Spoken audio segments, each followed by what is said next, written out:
नमस्कार, मुद्दा महाराष्ट्राचा मध्ये मी विशाल पाटील आपल्या सगळ्यांचं स्वागत करतो आणि आता पाहणार आहोत सविस्तर बातमीपत्र आणि बातमीपत्राच्या अगदी सुरुवातीला मोठी बातमी। नांदेड जिल्ह्याला लागून तेलंगणा राज्याची सीमा आहे आणि याच सीमावर्ती भागातील काही गावांनी आता पुन्हा तेलंगणात जाण्याची मागणी केलेली आहे। नांदेड जिल्ह्यामधील धर्माबाद आणि बिलोली तालुक्यातील काही गावांनी ही मागणी केली आहे। सीमावर्ती भागामध्ये मागील अनेक वर्षांपासून मागणी करूनही मूलभूत सुविधा मिळत नाहीयेत। रस्ते, पाणी आणि गावाच्या समस्यांकडे लक्ष दिलं जात नाही असा गावकऱ्यांचा आरोप आहे। तेलंगणामध्ये शेतकरी, महिला, वृद्ध आणि विधवांसाठी चांगल्या योजना आहेत, शिवाय गावांचा विकास देखील झाल्याने मागणी करत असल्याचं गावकऱ्यांचं म्हणणं आहे। नांदेडमधल्या काही गावांनी आता तेलंगणात जाण्याची मागणी केलेली आहे। गेल्या कित्येक दिवसांपासून सीमावाद, त्यानंतर सीमावादापाठोपाठ आता विविध राज्यांकडे वळण्याचा ट्रेंडच सुरू झालाय की काय असं दिसतंय। 40 गावांची तेलंगणामध्ये जाण्याची मागणी यावेळची सर्वात मोठी बातमी आपण पाहतोय। होतं त्यांनी सुद्धा त्यावेळेस बहिष्कार टाकलं होतं निवडणुकीवर आणि बाकीचे सर्व याच्यामध्ये बहिष्कार टाकलं होतं। त्यावेळेस पालकमंत्री रामदास कदम साहेबांनी आणि जे माजी मुख्यमंत्री आहेत उद्धवजी ठाकरे त्यांनी बोलावून घेऊन त्यांनी 40 कोटी रुपये धर्माबाद तालुक्यासाठी मंजूर केलं होतं, परंतु ते सुद्धा निधी त्यांनी म्हणजे वाटप केले नाही, डिस्ट्रीब्यूट केले नाही, ते मिळाले नाही समजा आजपर्यंत।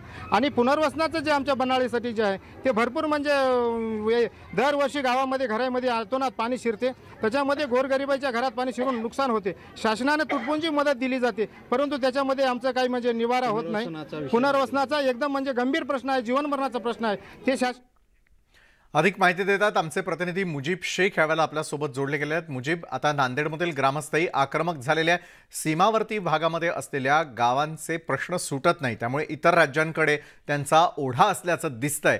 काय म्हणतात त्या ठिकाणचे नागरिक? ही मागणी याची जुनीच आहे। 5 वर्षापूर्वी देखील या भागातल्या अनेक गावांनी अशा पद्धतीची मागणी केली होती, कारण की या गावांना लागून तेलंगणा राज्य आणि तिथं जर पाहिलं तर तिथे चांगले रस्ते आहेत, पाण्याची वगैरे सुविधा चांगली आहे आणि आणखीन ज्या काही योजना आहेत त्यांच्या राज्य शासनाकडून तर त्या कुठेतरी चांगल्या यांना वाटतात आणि त्या तुलनेत इथं जर पाहिलं तर अनेक वर्ष रस्ते झालेले नाहीत। अनेक वर्षापासूनच्या नागरिकांची मागणी आहे, पाण्याची असेल, मूलभूत सुविधांची असेल, तर अशा पद्धतीनं होत नसल्यामुळे ते तेलंगणाकडे आकर्षित होतात। आणि विशेष म्हणजे तिथले जे राजकारणी आहेत किंवा तिथले जे नेते आहेत तर ते सीमावर्ती भागामध्ये जेव्हा येतात तेव्हा त्या योजनेचा प्रचार प्रसार या गावकऱ्यांपुढे करत असतात, त्यामुळे साहजिकच की अशा पद्धतीच्या मागण्या या गावकरी करत आहेत। दुसरं म्हणजे की अनेक वेळा म्हणजे हे जे भाग आहे, विलोली असेल, देगलूर असेल, धर्माबाद असेल, हे जे सीमावर्ती भाग आहे जे तेलंगणाला लागून आहे, तर इथं अनेक म्हणजे मागच्या अनेक वर्षापासून वेगवेगळ्या पक्षाचे आमदार, खासदार इथं राहून म्हणजे इथं निवडून आलेले आहेत। ज्या प्रकारे मुजीब तुम्ही सांगताय की त्या ठिकाणी धर्माबाद असेल, बिलोली तालुक्यातील गावांमध्ये राहणाऱ्या नागरिकांनी थेटपणे ही मागणी केलेली आहे। धन्यवाद दिलेली आहे सविस्तर माहितीसाठी आणि त्यानंतर काही गावकऱ्यांच्या प्रतिक्रिया त्या देखील पाहूयात।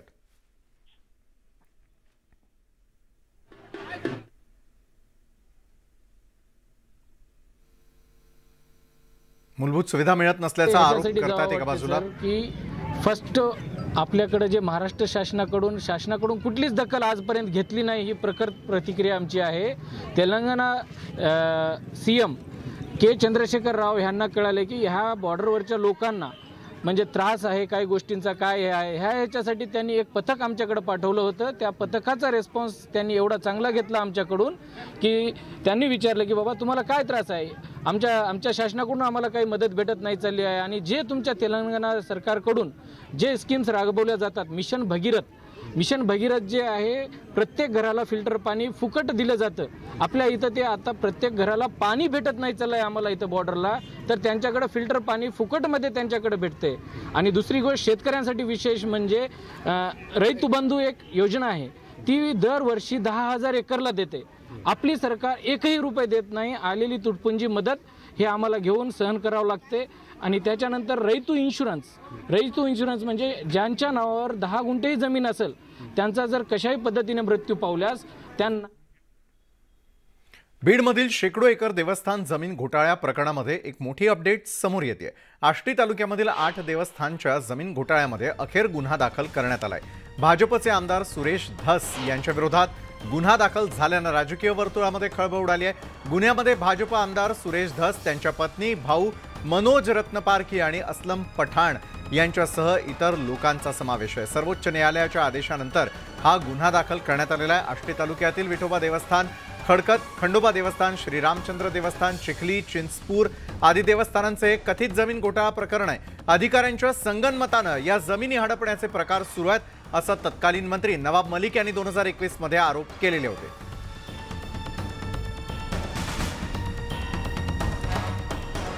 सुरेश जाधव आमचे प्रतिनिधी या संदर्भात अधिक माहिती देत आहेत. सुरेश, यावेळेला सुरेश धस यांच्यासह पत्नी आणि भावावरती गुन्हा दाखल करण्यात आलेला काय नेमकं प्रकरण आहे? गेल्या अनेक दिवसापासून आष्टीमधील हिंदू देवस्थान जमीन घोटाळा प्रकरण गाजत होतं. त्याच्यामध्ये आष्टी परिसरातील जवळपास 8 देवस्थान आहेत, ज्याची शेकडो एकर जमीन आहे असे देखील आरोप केले गेले होते. आणि ते म्हणजे देवस्थानची जमीन आहे ती बोगस आणि बनावट कागदपत्र तयार करून परस्पर खालसा केली गेली होती. देवस्थानची जमीन ही इनामी जमीन आहे आणि ती अशी करता येत नाही, मात्र ती इनामी जमीन खालसा केल्याचे प्रकार देखील समोर आले होते आणि त्यातूनच हा प्रकार घडलेला आहे. याच्यामध्ये राम खाडे जे आहेत ते राम खाडे यांनी या प्रकरणामध्ये तक्रार केली होती, सर्वोच्च न्यायालयामध्ये याचिका देखील केली होती आणि त्या याचिकेनंतर या प्रकरणामध्ये गुन्हे दाखल करण्याचे आदेश देण्यात आलेले आहेत. आणि या प्रकरणात काल गुन्हे दाखल करण्यात आल्यामुळे आता या बीड जिल्ह्याच्या राजकीय वर्तुळामध्ये मोठ्या प्रमाणात खळबळ केली जाते. या प्रकरणामध्ये सुरेश धस यांना अटक केली जाणार का? त्यामध्ये विशेष म्हणजे सुरेश धस आणि त्यांच्या कुटुंबातील इतर 2 व्यक्तींची देखील नावं आहेत, त्यामुळे खळबळ उडाली. गुन्हा नेमका काय नोंदवण्यात आलेला आहे? गुन्ह्यामध्ये काय काय त्या ठिकाणी ते महत्वाचे मुद्दे आहेत? विशेष म्हणजे याच्यामध्ये जे लाचलुचपत प्रतिबंधक विभाग आहे त्यांच्या मार्फत ही तक्रार देखील देण्यात आलेली आहे. त्याच्यामध्ये 420चा देखील गुन्हा आहे आणि मोठ्या प्रमाणात बेनामी संपत्ती गोळा करणं या अनुषंगाने देखील हे गुन्हा दाखल करण्यात आले गेले. धन्यवाद आपण दिलेल्या सविस्तर माहितीसाठी. तर आमदार सुरेश धस यांच्या विरोधामध्ये यावेळेला सर्वात मोठी बातमी येते.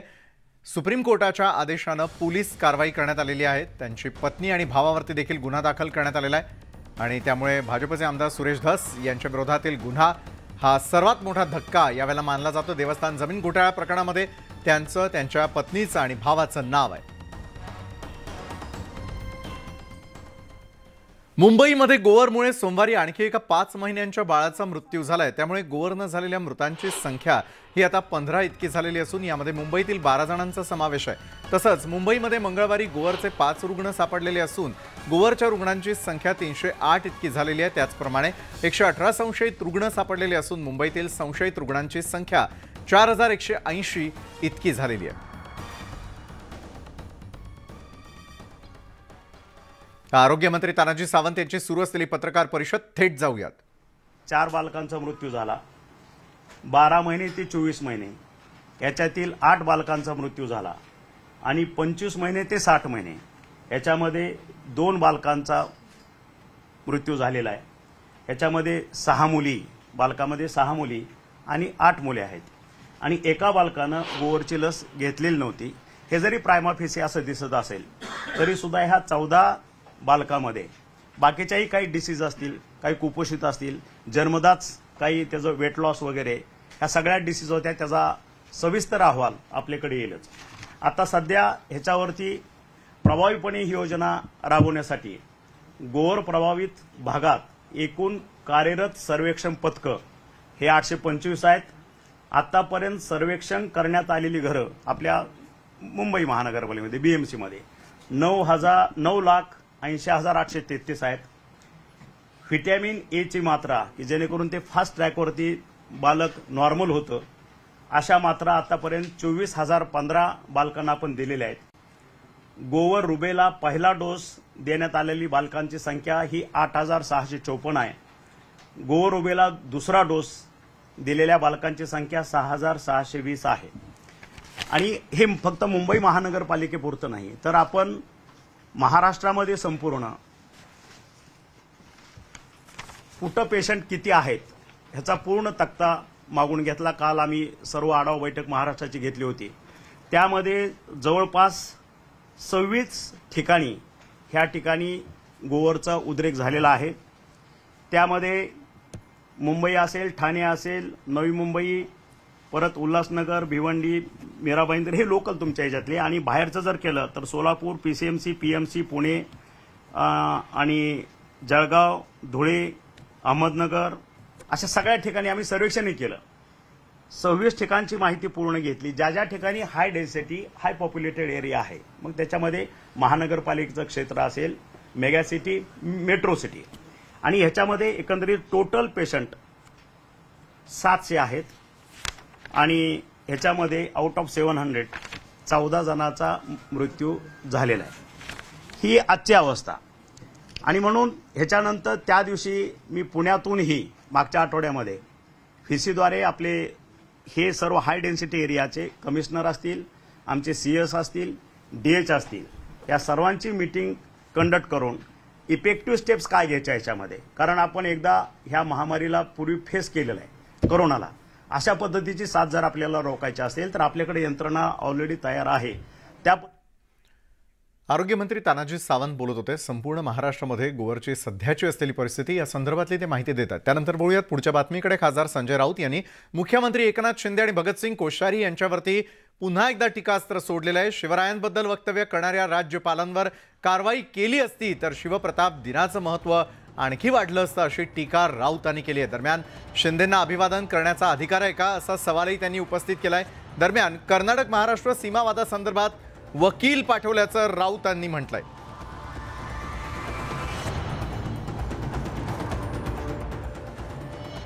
हा जल्लोष जो आहे तो जल्लोष महाराष्ट्रात नेहमी होतो छत्रपती शिवाजी महाराजांच्या कोणत्याही महत्त्वाच्या दिवशी. शिवप्रताप दिनाचं महत्त्व समजून घ्या. जर छत्रपती शिवाजी महाराजांच्या अपमानानंतर आपण राज्यपालांचा धिक्कार केला असता किंवा राज्यपालांना परत पाठवण्याची मागणी केली असती तर आजच्या शिवप्रताप दिनाचं महत्त्व हे अधिक वाढलं असतं. शिवरायांचा अपमान करणारे राज्यपाल आजही राजभवनात आहे आणि सरकार तोंड शिवून बसलेलं आहे. मुख्यमंत्री तिकडे भाजपचे राष्ट्रीय प्रवक्ते त्याने शिवरायांचा अपमान करून ते त्यांच्या जागेवरती बसल्यात. तुम्ही त्यांचं समर्थन करताय. अशा मुख्यमंत्र्यांना गडावर जाऊन छत्रपती शिवाजी महाराजांना अभिवादन करण्याचा अधिकार आहे का, असा विचार या राज्याची जनता करते. उदयनराजे भोसले यांचे अश्रू आम्ही पाहिले. ते छत्रपतींचे वंशज आहेत. उदयनराजांचे जे अश्रू आहेत ते महाराष्ट्राचे अश्रू आहेत. प्रत्येक महाराष्ट्रातल्या प्रत्येक माणसाच्या मनामध्ये ही भावना आहे की शिवरायांचा अपमान हा सहन करण्यापेक्षा मरण का नाही, ही त्यांनी महाराष्ट्राची भावना व्यक्त केली. पण मुख्यमंत्री आणि त्यांचं सरकार हे एका हदवतेने अपमान पाहते आणि परत शिवप्रताप दिन साजरा करत आहे. हे ढोंग आहे. भाजप प्रदेशाध्यक्ष चंद्रशेखर बावनकुळे यांनी संजय राऊतांवर टीकास्त्र सोडलंय. संजय राऊत हे रात्री सामनामध्ये छापतात आणि सकाळी येऊन टिवटिव करत असल्याची टीका त्यांनी केली. तसंच राज्यपालांच्या वक्तव्याचं समर्थन कुणीही केलेलं नाहीये. मात्र त्यांना पदावरती ठेवायचं की नाही हा आमचा अधिकार नसल्याचं चंद्रशेखर बावनकुळेंनी म्हटलंय. दरम्यान वेदांतावरून त्यांनी आदित्य ठाकरेंवरही घणाघात साधलेला आहे. आदित्य ठाकरे हे सतत खोटं बोलत असतात. वेदांता हा महाविकास आघाडीच्या अकार्यक्षमतेमुळे महाराष्ट्रातून गेला असल्याची टीकाही त्यांनी केली. नाही, माझं असं म्हणणं आहे की उदयनराजेची भूमिका, आमची सर्वांची भूमिका राज्यपालाला समर्थन करणार नाही आहे. पण राज्यपाल हे संविधानिक पद आहे. त्यांना परत घेणे किंवा ठेवणे हा आमचा अधिकार नाही आहे. नाही, खोटारडे आहे. वेदांतामध्ये ऑलरेडी माहिती अधिकारामध्ये मागच्या सरकारच्या काळात कुठेही जागा मिळाली नाही. वेदांतासोबत कुठल्याही बैठका झाल्या नाही. वेदांत हा जर खरं वापस गेला तर महाविकास आघाडीच्या अकार्यक्षमतेमुळे गेला. उद्धव ठाकरेजी 18 महिने मंत्रालयात नव्हते. कुणाशी बोलावं हा प्रश्न होता. आणि कुठलाही शासकीय GR नाही, कुठलंही त्या ठिकाणी जमिनीचं आवंटन नाही. त्यामुळं आता ते खोटारडेपणाचा कळस आहे. महाविकास आघाडीच्या सरकारच्या काळात विमा कंपन्यांना पैसे दिले, पण 2.5 वर्षामध्ये विमा कंपन्याकडे कुणाचा आढावा घेतला? कुणी खरीपाच्या बैठक घेतल्या? पालकमंत्री आणि कृषी मंत्र्यांनी बैठक घेतल्या का? खरीपाच्या बैठकी झाल्या का? खरीपाच्या बैठकी झाल्या नसतील तर कसं त्या ठिकाणी पीक विमा योजना होणार? आणि कुणाला लक्ष होतं शेतकऱ्याकडे? पीक विमा कंपन्यांना पैसे द्यायचे, पण त्यांनी शेतकऱ्यांच्या नुकसान भरपाईचे पैसे दिले की नाही दिली या सरकारकडे लक्ष नव्हतं महाविकास आघाडीचं. पैशापासून सत्ता आणि सत्तेपासून पैसा एवढंच काम चालू होतं. छत्रपती शिवाजी महाराजांचा अवमान करणाऱ्यांना कोणत्या पदावरती राहण्याचा अधिकार नसल्याचं सुधीर मुनगंटीवार यांनी म्हटलंय. दरम्यान या संदर्भात राज्यपालांनी आपलं मत व्यक्त केलंय. राज्यपालांचा चुकीचा भाव नसल्याचं स्पष्टीकरणही त्यांनी दिलं असं मुनगंटीवार म्हणाले. तसंच आदित्य ठाकरे वेदांतावरून आरोप करतायत. हे आरोप त्यांनी विधानसभेमध्ये करून दाखवावेत असं आव्हान मुनगंटीवारांनी आदित्य ठाकरेंना दिलंय.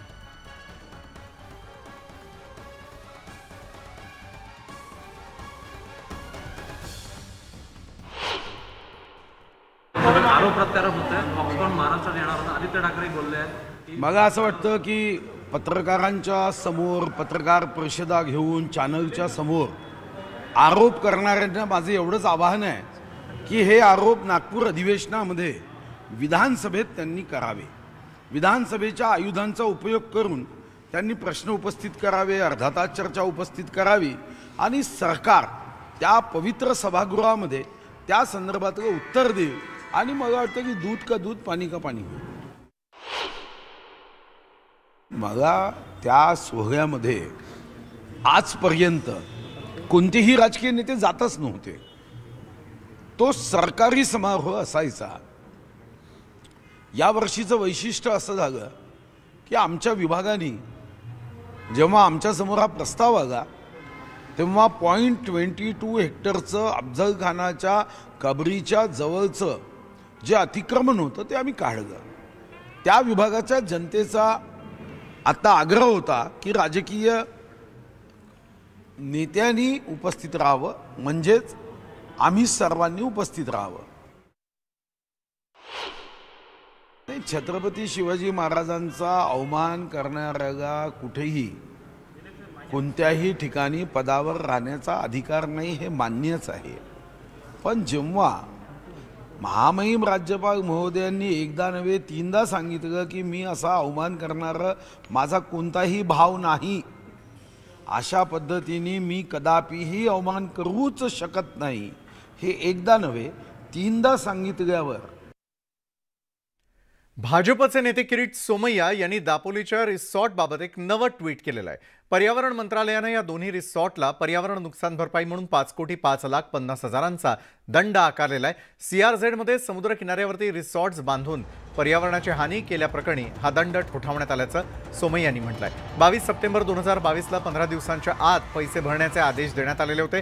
मात्र अनिल परब यांनी आजपर्यंत एक पैसाही दिला नाही असं ट्विट सोमय्यांनी केलेलं आहे. अनिल परब ने दापोली समुद्र किनारे पर CRZ पर्यावरण नियमों का भंग किया. भारत सरकार के पर्यावरण मंत्रालय ने महाराष्ट्र पोल्यूशन कंट्रोल बोर्ड ने 28 सितंबर 2022 को अनिल परब सीकॉन्साई रिसोर्ट पर 5,05,50,000 रुपए की पेनल्टी दंड की कार्रवाई की है. अभी तक परब ने एक पैसा भी भरा नहीं है. हिसाब तो देना ही होगा. नाशिकमध्ये माणुसकीला काळीमा फासणारी घटना समोर आलेली आहे. नाशिकच्या चुंचाळे परिसरामध्ये नवजात अर्भक रस्त्यावरती फेकून देण्यात आलं. फेकलेल्या अर्भकाला पाळीव प्राण्यांनी चावा घेतला आणि त्यामुळे अर्भकाचा रक्तस्राव झाल्यानं मृत्यू झालाय. तर या प्रकरणी नाशिकच्या अंबड पोलीस ठाण्यात गुन्हा दाखल करण्यात आलेला असून पोलिसांकडून अधिक तपास सुरू आहे.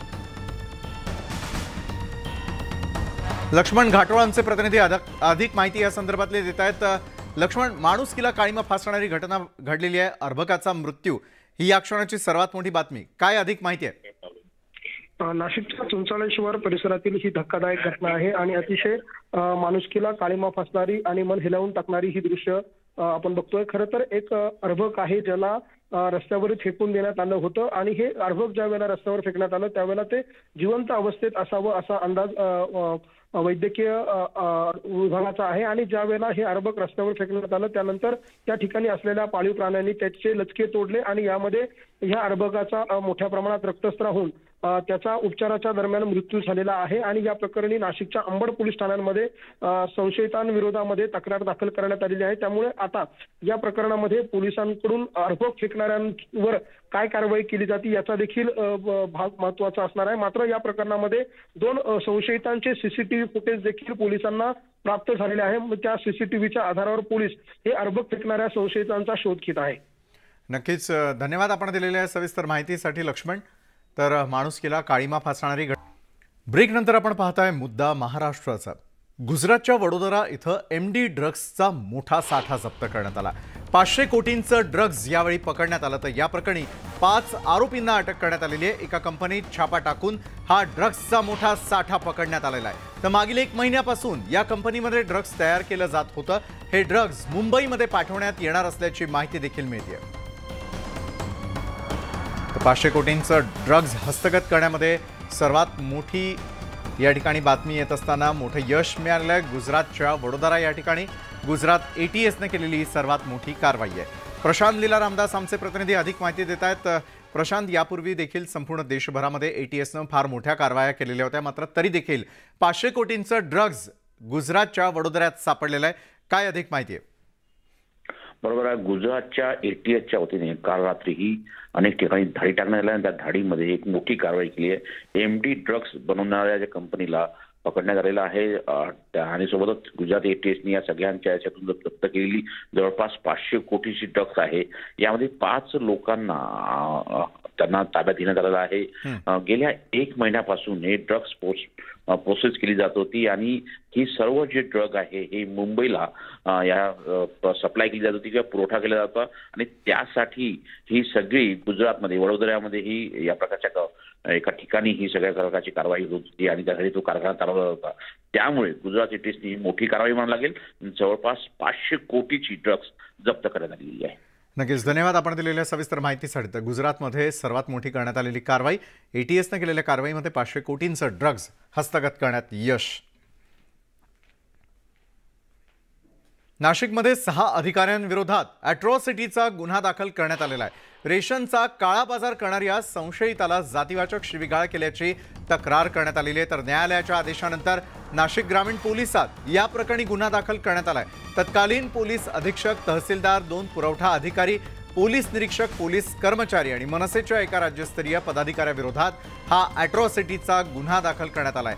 तक्रारदाराचा आणि मनसे पदाधिकारी डॉक्टर प्रदीप पवार यांचा शेतजमिनीचा वाद असून या वादाचा वचपा काढण्यासाठी पोलिसांनी फिर्यादीला रेशनचा काळाबाजार केल्या प्रकरणाच्या गुन्ह्यात आरोपी केलेला आहे आणि जातीवाचक शिव्या दिल्याची या प्रकरणामध्ये तक्रार नोंदवलेली आहे। भंडाऱ्यामध्ये विद्यार्थिनींना एसटीनं मोफत प्रवास करता यावा यासाठी राज्य सरकारकडून पुण्यश्लोक अहिल्यादेवी होळकर मोफत एसटी बस पास दिला जातो। मात्र शाळेच्या वेळेत बस येत नसल्यानं आणि प्रवासामध्ये इतर प्रवाशांकडून त्रास होत असल्यानं विद्यार्थिनींना बसचा प्रवास टाळत पायी चालत घर गाठावं लागत असल्याचा प्रकार भंडारा जिल्ह्यातील मोहाडी तालुक्यात समोर आलाय। शाळेत जाण्यासाठी आणि शाळा सुटल्यानंतर गावाकडे जाण्यासाठी वेळेवरती बसेस नाहीत, त्यामुळे विद्यार्थिनींना बससाठी तात्काळत उभं राहावं लागतं। मोहाडी तालुक्यातील मोहगाव देवी इथल्या विद्यार्थिनींना बस वेळेत येत नसल्यानं रात्री 7 वाजेपर्यंत अंधारात उभं राहावं लागतं आणि त्यामुळे या विद्यार्थिनी बसची वाट बघत न राहता पायपीट करत गाव जवळ करतात। बसनं प्रवास करताना विद्यार्थिनींना इतर प्रवाशांकडूनही वाईट अनुभव आल्याचं या विद्यार्थिनींचं म्हणणं आहे।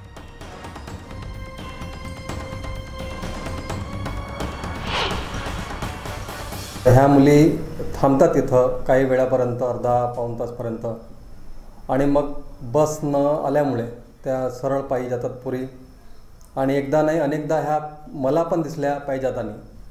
नंतर त्या मुली माझ्यापर्यंत पोचल्यात आणि त्याने सांगितलं, सर तुम्ही काहीतरी करावं। आणि मी त्यांना बोलतं केलं की सर असं असं पण होते, गर्दीमध्ये वाईट म्हणजे बॅड टच पण केलं जाते, आम्हाला भीती वाटते सर, आणि परत सायंकाळचा अंधार, त्याच्यामुळं आम्ही पायी जाणं पसंत करतोय। आम्हाला 11 वाजता शाळेत यायला लागते सकाळी, आणखी संध्याकाळला 7 वाजता आम्हाला 5 वाजता सुट्टी होते, पण आम्हाला 7 वाजतावरी वाट पाहावं लागते। अगर नाही आली तर आम्हाला पायदळ जावं लागते। एकदा आम्ही बसमध्ये चढलो होतो, आणखी तिथं बहुत सारे प्रवासी होते. सायंकाळी 7 वाजेपर्यंत येतो बस येतो आणि आम्हाला अंधार होतो का. मग आमच्या घरचे आईवडील चिल्लावतात का इतका उशीर का बरं झाला. तरी पण सांगायला लागते की बस नाही आली आणि आम्ही रोज पायी जातो. आपली एसटी बस कुठे आहे, किती वेळात स्थानकात पोहोचेल, अपघात झाल्यावरती तातडीनं मदत कशी उपलब्ध होईल, बिघाडाची माहिती कशी द्यायची, या आणि अशा अनेक प्रश्नांची उत्तरं प्रवाशांना मोबाईलद्वारे मिळणार आहेत. कारण एसटी महामंडळानं सर्व सेवांमध्ये व्हेइकल ट्रॅकिंग सिस्टम कार्यान्वित केलेली आहे. SRTC हे ॲप डाउनलोड केल्यानंतर प्रवाशांना एसटीचा ठावठिकाणा मोबाईलद्वारे समजेल. तर एसटीच्या 16,852 बसगाड्यांमध्ये VTS कार्यान्वित करण्यात आलेलं आहे. राज्यामध्ये स्थानक आणि आगार मिळून 365 ठिकाणी एकूण 538 प्रवासी माहिती प्रणाली बसवण्यात आलेल्या आहेत, अशी माहिती एसटी महामंडळानं दिली आहे. एसटीच्या प्रवाशांसाठी आता खुशखबर आहे. एसटीने सुरू केलेल्या MSRTCच्या ॲपवरती आता तुम्हाला अपेक्षित असलेल्या बसची वेळ ही VTS यंत्रणेद्वारे कळली जाणार आहे. व्हेइकल ट्रॅकिंग सिस्टीम या गेल्या 6 महिन्यांपासून सगळ्या एसटी बसेसमध्ये लावण्यात आल्या, ज्यामुळे गाडीचं एक्झॅक्ट लोकेशन कळू शकेल, वेळ कळू शकेल आणि या यंत्रणेमध्ये जे प्रवासी आहेत त्यांना गाडी कधी पोहोचेल, कधी येईल, कधी फलाटावरती लागेल, कधी कुठल्या स्टँडवरती असेल याबाबतची सगळी इत्थंभूत माहिती मिळणार आहे. सोबतच जर गाडी ब्रेकडाऊन झाली किंवा खराब झाली तर तुम्हाला येणारी मदत ही किती वेळामध्ये येऊ शकेल याबाबतची सुद्धा माहिती या ॲपवरून मिळणार आहे. महत्त्वाची बाब म्हणजे अगदी प्रवासीसुद्धा जर त्यांची गाडी नादुरुस्त झाली रस्त्यामध्ये तर ती रिपोर्ट करू शकतात. त्यासाठी मदत मागितली जाऊ शकते आणि तात्काळ एसटीकडून मदत जी आहे ती या ॲपद्वारे कधी पोहोचेल याबाबतची माहिती जी आहे ती सध्या या VTSद्वारे MSRTCच्या ॲपवरती मिळते. व्हेइकल ट्रॅकिंग सिस्टीम या तंत्रज्ञानाचा उपयोग करून एसटीनं प्रवाशांसाठी ही नवी सुविधा सुरू केली आहे, ज्याचा फायदा प्रवाशांना त्यांची वेळ वाचवण्यामध्ये होणार आहे. व्हिडिओ जर्नलिस्ट सचिन अंसाटेसह वैभव सोनोनी, न्यूज 18 लोकमत, पुणे. जालना जिल्ह्यामध्ये 9 वर्षांपासून प्रॅक्टिस करणाऱ्या बोगस डॉक्टरचा मौजपुरी इथं पर्दाफाश करण्यात आला. बोगस डॉक्टरच्या दवाखान्यावरती तालुका वैद्यकीय अधिकाऱ्यांच्या पथकानं छापा टाकला. हा डॉक्टर दारू पिऊन रुग्णांवरती उपचार करत होता आणि त्याच्या दवाखान्यात घातक औषधी आढळलेल्या आहेत. मौजपुरी पोलीस ठाण्यामध्ये बोगस डॉक्टर विरोधात गुन्हा दाखल करून त्याला अटक करण्यात आलेली आहे. सिद्धार्थ गोदाम या संदर्भात अधिक माहिती देत आहेत. सिद्धार्थ, 9 वर्षांपासून त्या ठिकाणी डॉक्टर अवैधरित्या त्याचं काम करत होता आणि त्याचा पर्दाफाश करण्यामध्ये यश आलेलं आहे. काय नेमकी घटना आहे? निश्चितपणे हा धक्कादायक प्रकार आहे आणि गेल्या अनेक दिवसांपासून या डॉक्टरच्या बद्दल नागरिकांनी, काही रुग्णांनी तक्रारी सुद्धा केल्या होत्या आरोग्य विभागाला.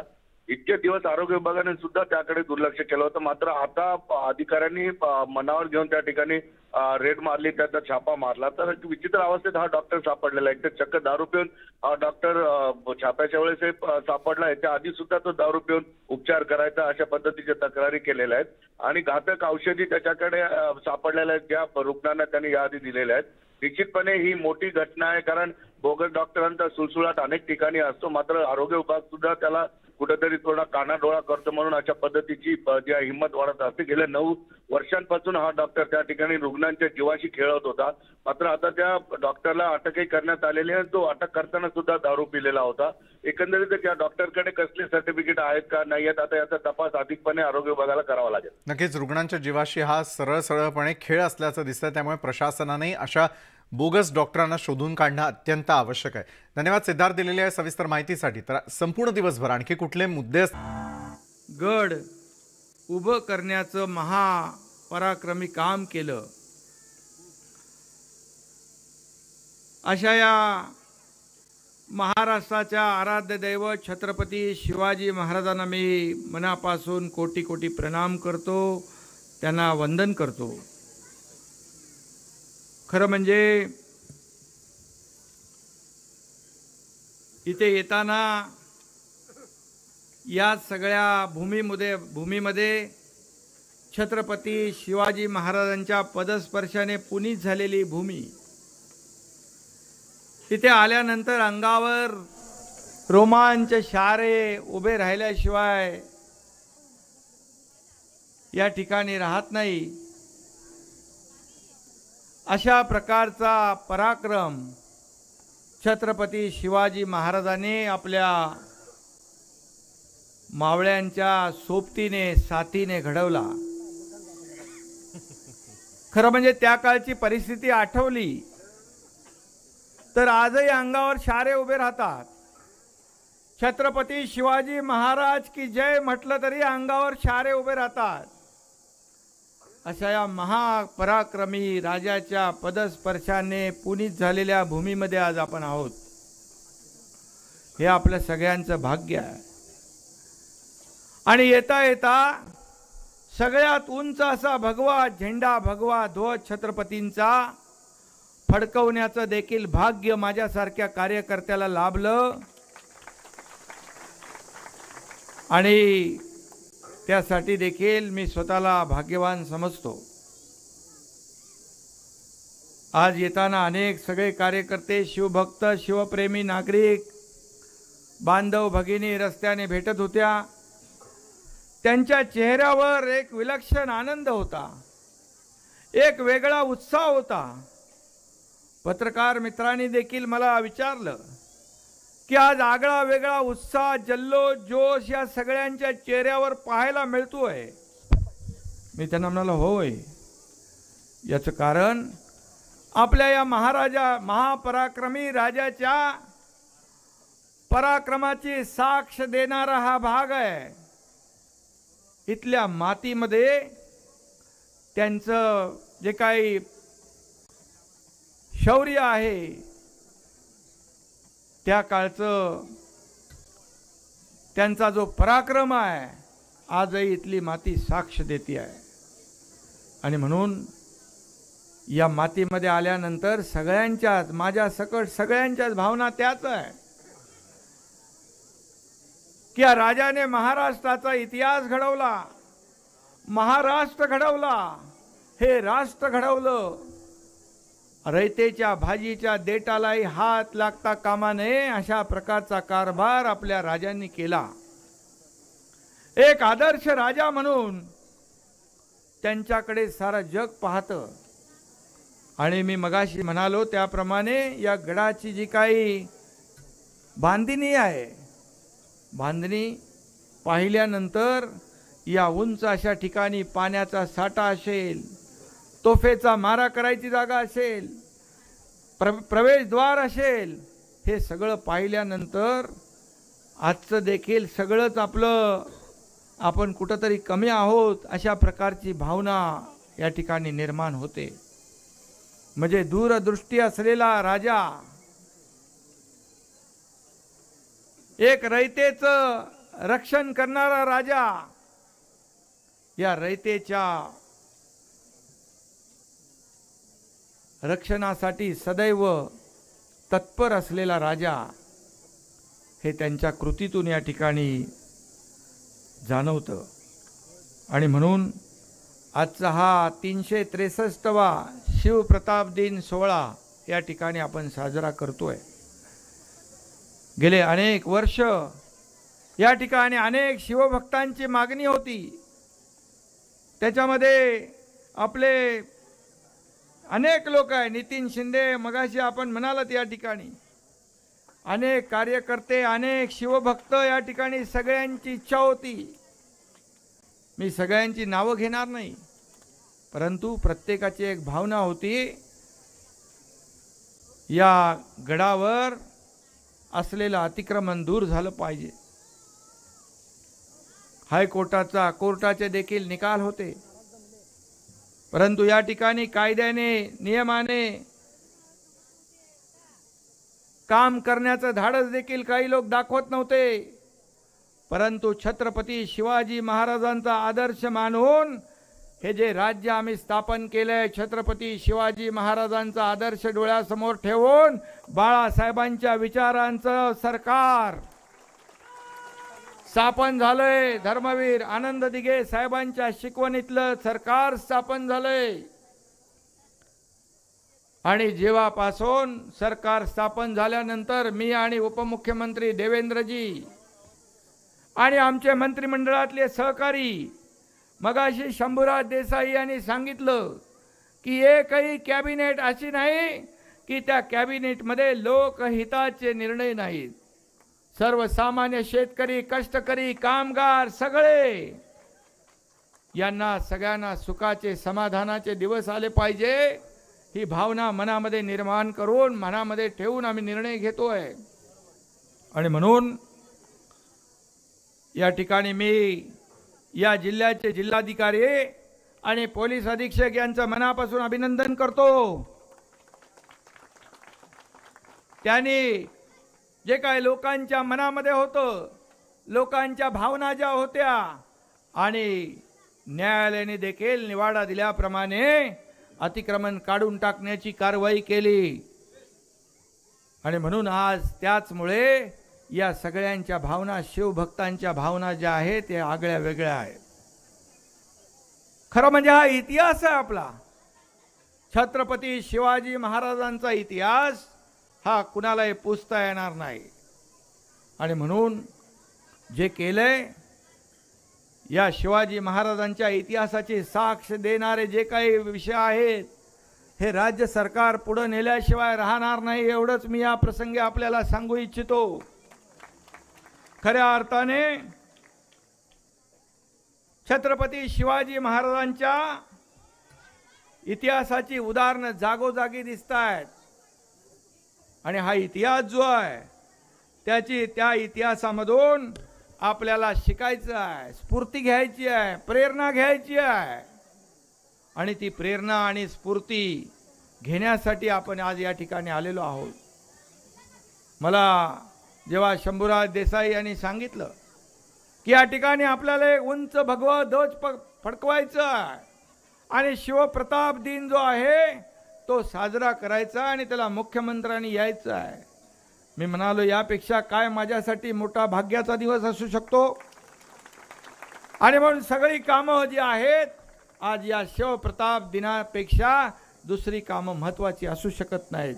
या राजाला वंदन करण्याचा दिवस, त्याच्या पराक्रमाची साक्ष या ठिकाणी देणारा दिवस आणि खऱ्या अर्थाने 363 वर्षापूर्वी ज्या अफजल खानाने या स्वराज्यावर चाल करून येण्याचं धाडस केलं आणि या आपल्या मंदिरांवर, महाराष्ट्रावर त्याची वक्रदृष्टी फिरली आणि काय झालं तो इतिहास आपल्या सगळ्यांना माहीत आहे। आणि खानाने वार केल्यानंतर प्रतिवार करून छत्रपती शिवाजी महाराजांनी खानाचा निपात केला, हा इतिहास आहे। आणि म्हणून हा इतिहासच आपण जागृत करतोय आणि हा इतिहास जो आहे हा प्रेरणा देणारा, बळ देणारा आहे। आणि म्हणून या ठिकाणी मी आपल्याला एकच सांगेन की शिवाजी महाराजांकडून अनेक त्यांचा जो आदर्श आहे, अनेक गोष्टी घेण्यासारख्या आहेत, अनेक गोष्टी शिकण्यासारख्या आहेत। फक्त छत्रपती शिवाजी महाराजांचं नाव घेऊन आपल्याला शांत बसता येणार नाही, तर छत्रपती शिवाजी महाराजांच्या आदर्शाप्रमाणे, त्यांच्या शिकवणीप्रमाणे या रयतेचं रक्षण करण्याचं काम, या महाराष्ट्रातल्या जनतेला न्याय देण्याचं काम खऱ्या अर्थाने जेव्हा होईल तेव्हाच खऱ्या अर्थाने छत्रपती शिवाजी महाराजांचा आदर्श आपण पुढे नेतोय असं आपल्याला म्हणता येईल। तर किल्ले प्रतापगडावरून थेट आपण प्रक्षेपण पाहत होतो, मुख्यमंत्री यावेळेला बोलत होते। त्यानंतर वळूयात पुढच्या बातमीकडे। बीएमसी प्रभाग पुनर्रचना प्रकरणाची दुपारी 2:30 वाजता सुनावणी घेण्यात येणार आहे। उच्च न्यायालयामध्ये न्यायमूर्ती गंगापूरवाला आणि न्यायमूर्ती डॉक्टर जे यांच्या द्विसदस्यीय खंडपीठासमोर ही सुनावणी होईल। सुप्रीम कोर्टात यावर स्टेस्को नाही आहे आणि सुनावणी घ्या याचिकाकर्ता राजू पेडणेकर यांच्या वकिलांचा हा आग्रह होता आणि त्यानुसार अखेर कोर्टानं सुनावणीसाठी होकार दिलेला आहे। प्रशांत बाग आमचे प्रतिनिधी या संदर्भात अधिक माहिती देत आहेत। प्रशांत, खरं तर आज त्या ठिकाणी उच्च न्यायालयामध्ये 2:30 वाजताची जी आहे ती सुनावणी आहे, ज्याकडे सगळ्यांचं लक्ष आहे। बीएमसी प्रभाग पुनर्रचना प्रकरणासंदर्भातली ही सुनावणी, काय ताजी माहिती? अत्यंत महत्वाची सुनावणी ही मानली जाते, कारण प्रभाग रचना बीएमसी निवडणूक अगदी काही महिन्यात तोंडावर येऊन ठेपलेली आहे। पण आजच्या सुनावणीमध्ये सुरुवातीलाच की सुप्रीम कोर्टामध्ये जर काही याचिका प्रलंबित आहे तर सुनावणी का, तर त्याबद्दल राजू पेडणेकर याचिकाकर्ता जे उद्धव बाळासाहेब ठाकरे गटाचे, त्यांनी सांगितलं की आम्ही सुप्रीम कोर्टातनं हे मॅटर मागे घेतलंय, कोणताही स्टेटस को नाहीये, त्यामुळे सुनावणी घ्यावी ही आग्रही विनंती केली आहे. पण राज्य सरकारला मात्र कोर्टाने दुपारी 2:30 पर्यंत हे स्पष्ट करायला सांगितलेलं आहे की 227 ची 236 वर तुम्ही केली, याचं समर्थन तुम्ही कसं करता. आणि हा सगळ्यात टर्निंग पॉईंट या केसचा मानला जातोय. कारण राज्य सरकारच्या वतीनं नेमकं कोणतं उत्तर सादर केलं जातं या उत्तरावरच या सुनावणीची दिशा ठरणार आहे. हे की 227 ते 236 आणि 236 ची पुन्हा 227 हे तुम्ही कोणत्या आधारे तुम्ही याचं समर्थन करता तुमच्या निर्णयाचं. बघूया आज दुपारी नेमकं काय होतंय ते. नक्कीच यावरती आपलं लक्ष अशाच प्रकारे असू द्या. दिलेल्या माहितीसाठी धन्यवाद. सरकार जसं न काम करता नुसतं रोज घोषणा करत आहे त्याच्यावर देखील चर्चा झाली. काल देखील मी एक महत्त्वाचा विषय आपल्या समोर आणला, तो म्हणजे वेदांता फॉक्सकॉनला लिहिलेलं पत्र होतं. आणि अशा अनेक गोष्टी आहेत, अशा अनेक घडामोडी आहेत जिथे शेतकऱ्यांना न मिळालेली मदत असेल, पीक विम्याचा विषय असेल, ह्याच्यावर आम्ही अर्थात चर्चा तर करतच होतो. पण महत्त्वाची गोष्ट म्हणजे हे चर्चा न करूनही महाराष्ट्राच्या डोळ्यासमोर हे सगळ्या गोष्टी घडामोडी होत आहेत. आणि दुःख हेच आहे की एका माणसाच्या राक्षसी महत्त्वाकांक्षांसाठी महाराष्ट्र मागे चाललेलं आहे. सर, तानाजी सावंतांमुळे कुठेतरी तुकाराम मुंढेंची बदली झाली अशा पद्धतीची सध्या चर्चा सुरू आहे. अगदी 2 महिन्यामध्ये त्यांची बदली झाली. आता एक बघा तुम्ही, एवढा मोठा हा विषय असताना आज पण मी वाचलं की 12 मुलांचा मृत्यू झालेला आहे. ह्याच्यात कुठेही सरकारकडून काही अजून एक मंत्र्यांकडून बुलेटिन आलेलं नाहीये, अजून एक कुठचंही ब्रीफिंग झालेलं नाहीये. कोविडच्या काळात जसं आम्ही हाताळत होतो, प्रत्येक दिवशी एक बुलेटिन यायचं, मुख्यमंत्री स्वतः फेसबुक लाईव्हच्या माध्यमातून सगळ्यांशी संवाद साधायचे, तसं कुठेही सत्य परिस्थिती लोकांसमोर आलेली नाहीये. दुसऱ्या बाजूला सेक्रेटरीची ट्रान्सफर होते. आणि तसंच जर आपण बघितलं तर एकंदरच केंद्र सरकारकडून देखील परवाकडे मला वाटतं एक नोट आलेली आहे ज्याच्यात सांगितलं की थोडी काळजी जास्ती घेणं गरजेचं आहे महाराष्ट्राने. अशी कधी कोविडच्या काळी आली नव्हती. महाविकास आघाडीचे खास करून काल निर्णय बरखास्त करण्यात आले. साखर कारखान्या संदर्भातले जे मोठे निर्णय होते, जे 25 मीटर जागी 15 मीटर, तर याबद्दल आपलं काय मत? नाही, माझं वाटतं ह्याच्यात मी जास्ती अजून खोलात गेलो नाही, त्याच्यावर आता मी काही बोलणार नाही.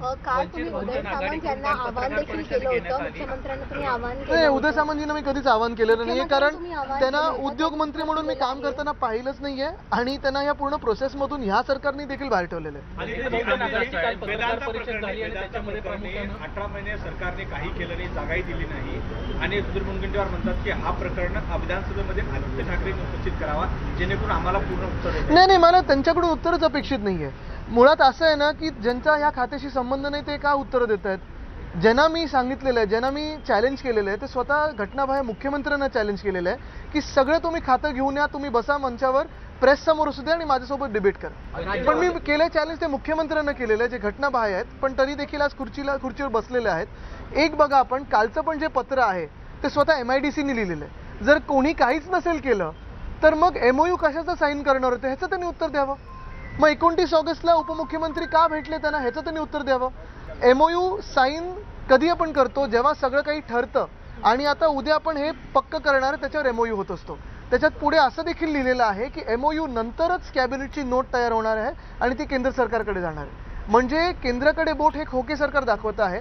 आणि दुसरी महत्त्वाची गोष्ट म्हणजे मुख्यमंत्री सोडून सगळे बोलत आहेत. उद्योग मंत्र्यांना ह्याच्यातून बाहेर ठेवलेलं हे आता क्लिअर कट दिसायला लागलेलं आहे. त्यांना पण का बाहेर ठेवलेलं आहे त्यांनी उत्तर द्यावं. एक मिनिट, यांचं झालं तर यांच्या बंडाची तुलना शिवाजी महाराजांच्या एका प्रसंगाची केली, तशा पद्धतीने स्वराज्यासाठी एकनाथ शिंदे. आता बघा काय झालेलं आहे, ज्यांना महाराष्ट्र गद्दार म्हणून ओळखतो, ज्यांना महाराष्ट्र खोके सरकार म्हणून ओळखतो, त्यांच्यासोबत तुलना महाराजांची करणं हे एक, आता मी म्हणणार नाही की हे चुकून आलेले शब्द आहेत, हे पूर्ण प्लॅन आहे. हा पूर्ण ह्या सरकारचा आणि ह्या पक्षाचा प्लॅन दिसतो की महाराष्ट्राचं खच्चीकरण करावं. राज्यपाल जे बोलतात तेच हे मंत्री महोदय आज बोललेले आहेत. हे सगळी जी वस्तुस्थिती ती लोकांसमोर आलेली आहे. म्हणजे तुम्ही महाराजांची तुलना अशी करता का? आणि हे महाराजांचा अपमान आहे, हा महाराष्ट्राचा अपमान आहे. आणि मी सतत बोलत आलेलो आहे की हे मंत्री देखील मुंबईची रियालिटी ओळखणारे नाहीत, रियालिटी ओळखणारे आहेत. आवाज नक्की कोणाचा आहे हा नक्की तो ओळखून घ्या. आणि हा पक्षाचा एक कलमी कार्यक्रम झालेला आहे. विवादित वक्तव्य होतं त्यावर अद्यापही काही क्षमा किंवा काही माफी मागण्यात आलेली नाहीये. अधिवेशनात त्याचा विरोध दिसेल का? आपण बघितलं असेल, विरोध करण्याची वेळ तरी काय हवी. खरं तर हे ह्याच खोके सरकारने त्यांना परत पाठवलं पाहिजे होतं, पदमुक्त केलं पाहिजे होतं. अजून कुठेही तशी प्रतिक्रिया एका सुद्धा मंत्र्याकडून आलेली नाहीये. उलट ते वक्तव्य झाकावं म्हणून अजून वेगळी वक्तव्य ह्याच्यावर होत आहेत. कदाचित जे कर्नाटकाच्या मुख्यमंत्र्यांचं वक्तव्य होतं ते ह्यांना वाचवण्यासाठी असेल. दुसरी बाजू अशी देखील असू शकते की जसं निवडणुकीच्या आधी गुजरातला उद्योग पळवले तसं आमच्या महाराष्ट्रातून कर्नाटकाला गावं पळवतील, कारण आता निवडणूक तिकडची पण आलेली आहे. पण हे सगळं जे आपण बघतोय हे महाराष्ट्राचं खच्चीकरण, महाराष्ट्राचं इकॉनॉमिक आयसोलेशन व्हावं या दृष्टिकोनातून सगळं चालू आहे. अधिवेशनात त्याचे पडसाद उमटतील का? मला वाटतं अधिवेशन तर आहेच, पण महत्वाची गोष्ट म्हणजे तुम्हाला राग नाही आलाय का? तुम्ही कोणाचेही मतदार असू शकता, पण राग नाही आलाय का? मग हे खोके सरकार शांत काय? मुख्यमंत्री का नाही काय बोललेत? जर सगळे हे राज्यपाल ऐकत असतील, जर मुख्यमंत्र्यांना पेढे भरवणारे हे राज्यपाल असतील, मग एवढं तरी त्यांनी ऐकायला पाहिजे होतं.